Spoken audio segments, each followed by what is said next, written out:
Welcome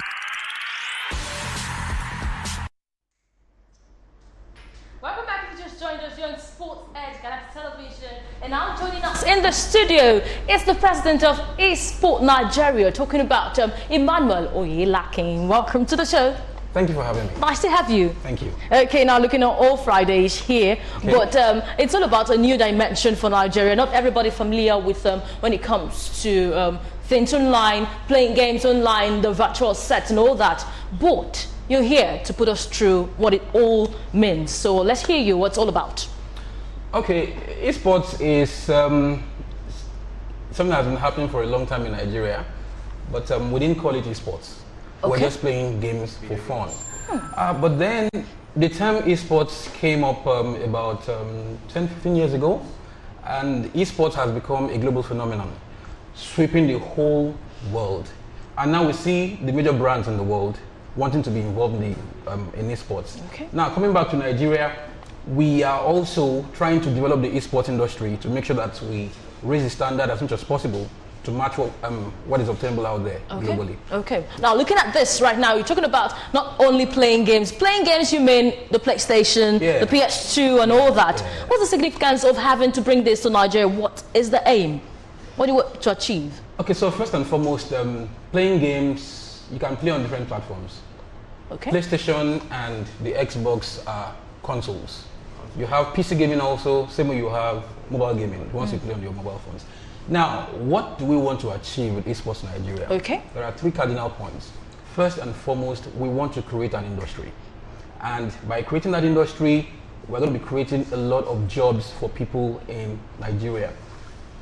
The young population of young people in Nigeria and in Africa as a whole keeps increasing. And we see esports as a channel for these young people to be able to actually put their talents, and get rewarded for that thing that they love doing a lot. That's number one. Number two, we want to be able to compete on the global scene. Okay. Nigeria as a country is a giant in Africa and even globally. We have a lot of exploits.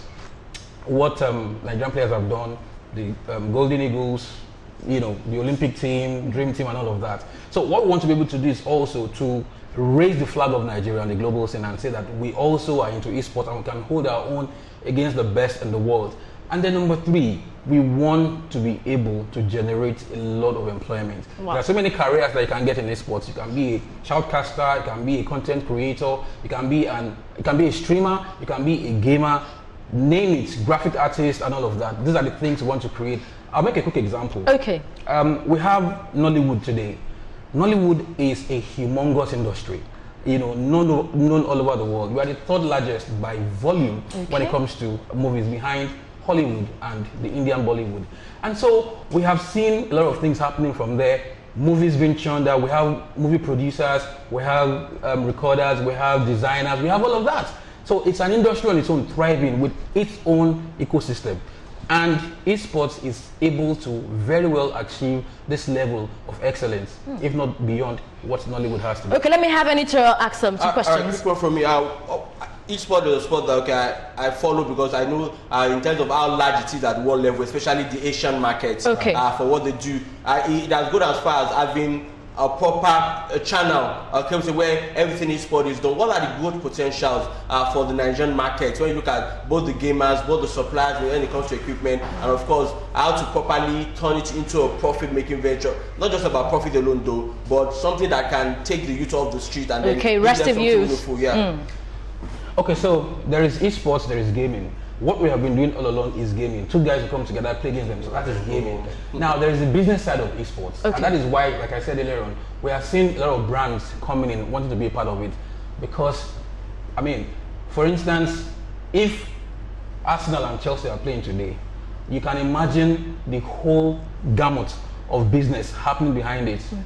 Gate fees, designers, Adidas, all of that, sponsorship. Now, for Nigeria, we haven't been playing well on the global scene, and that is what we want to be able to achieve. We want to bring the biggest gaming bodies all over the world to come to Nigeria. Nigeria is a huge market. There's a report that came out last year from Newzoo. Newzoo is a statistics company, and in that report, they focused on Nigeria, and they said that Nigeria has about 61 million people who are online, and this was at 2018. I'm sure by today it's way more than that. Now, not to be greedy and to be a little conservative, I can tell you that out of those 61 million, at least 1 million of those guys are gamers. True. You know, for instance, our PUBG community is #1 in Africa. PUBG is another game. They say it's an FPS game. We are the #1 in Africa in that category. And so, one way we can do a lot of business from there is when you're playing your game and you're creating content, people want to see what you're doing. Nigerians love entertainment a lot. Definitely. Movie houses, before you know it, they're filled up. Nigerians want to, you know, have fun, be thrilled and all of that. The football field is packed and all of that. So the same thing with the esports. If you can create that environment where people can actually derive a lot of fun and thrill from what you're doing, then you can have people come online and say, I want to see what is happening here. So that way, sponsors will want to have their brand associated with you. So that as people are coming to see what you're projecting, your brand is also there. So there's a business aspect also that comes with that. Talking about international bodies that has got to do with esports generally. I often follow the FIFA version of the eFootball World Cup. And I don't think I'm yet to meet any Nigerian qualifier. I'm looking at angle because naturally I think most of the entry sport for major sport, while other sports are doing their best and are going consistently, football is the major entry sport. You go online on social media, you see guys bragging about I can beat you on PS on FIFA or PS and stuff like that. How close are we to having a proper and adequate representation? And then what event or package product do you have currently that brings about esports to life? Okay, so before now, Nigeria and maybe Africa were basically unknown in the world of esports. We have competitions happening everywhere, to the point that we even have regions now for esports. They talk about Latin America, they talk about SEA, Southeast Asia, they talk about North America, they talk about Europe. Nobody talks about AFR or AF. There's no Africa there. You know, so what we're trying to do now is to bring Africa and Nigeria. Well, I'm Nigerian, so I have that personal bias. You know, so we want to bring Africa and Nigeria into that global space. Now, the way we have gone, you know, towards achieving that is this. We have a continental body for esports in Africa called so for now it's called the Africa Esports Championship, but it is being groomed to metamorphose into a continental body. So the same way you have CAF for football, this body will be the body for esports in Africa. The currently the office, the headquarters is in Nairobi, Kenya, and we have an event coming up in October called the Africa Esports Championship. So it's going to be like the current All Africa games that we're having at the moment. Yes, that's going to bring together several countries. All the Candy Crush players, they can queue up. Yes. So we have about 30 African countries that have signed up to be part of this event, and here in Nigeria we are running qualifiers. Each country will run their qualifiers and choose their representatives to come, to Kenya to represent their country there. So we have run the city qualifiers in Lagos, Abuja, Port Harcourt, like that. And so next month we'll be having the national qualifiers, where those who qualify from those cities will now come to a central location and compete amongst themselves. And then the winners from there will go on to represent Nigeria at the Africa Esports Championship in Nairobi, Kenya. Now, talking about other global bodies that we're in, there's a body called WESCO, the World Esports Consortium. Nigeria is a right-standing member there. We also have the International Esports Omnipool Committee. It's called IEOC.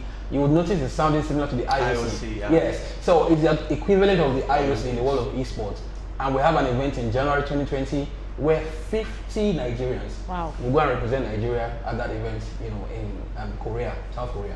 Okay, we are hoping that more things to come for esports in Nigeria. But we're supposed to know the criteria for getting your players over there. But because of time, we'll be getting that as a package for you soon on Sports Ed. This is all we can take for today. Thank you, Emmanuel, for being on the show. Thank you for having me. Soon we're playing also, because I'm good at it too. Okay, thank you, Anita, for being on the show. We appreciate you. It is Sports Ed, Galaxy Television. I am Onyinyechi Ogu. Do have a pleasant weekend. Well, they walked into Madrid with hope in their hearts, and they'll walk away with the greatest prize in club football. Jurgen Klopp and Liverpool's King to the Cot are champions of Europe once again.